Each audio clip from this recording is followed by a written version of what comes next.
Yoshi's Story is a fantastically charming platformer for Nintendo 64 that you can recently get on your hand if you have the Nintendo Switch expansion pass.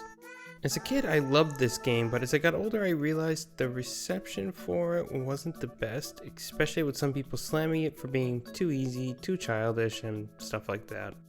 Do these criticisms hold up, or is there truly something great here, ready to be told?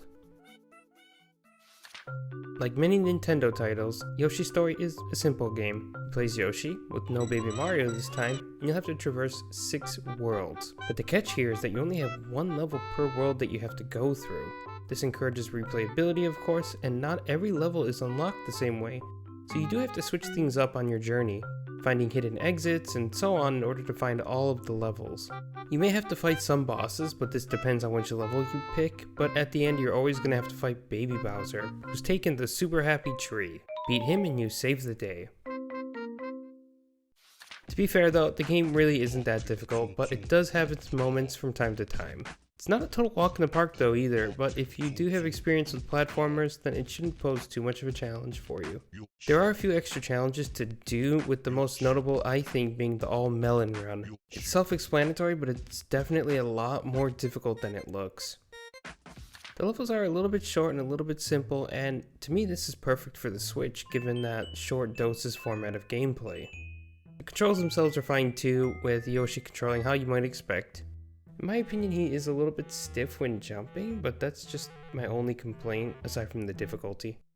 The tongue mechanics work as you'd expect along with the eggs, and some special techniques can be a bit wonky at first, but with a little bit of practice, you'll get used to them.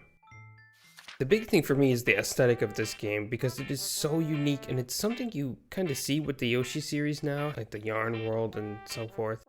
I love the 3D modeling here because it looks just like that promotional artwork of that era. And the levels themselves can be pretty unique too, ranging from the simple overworld stage to a funky sewer to underwater kingdoms, big castles, and so on.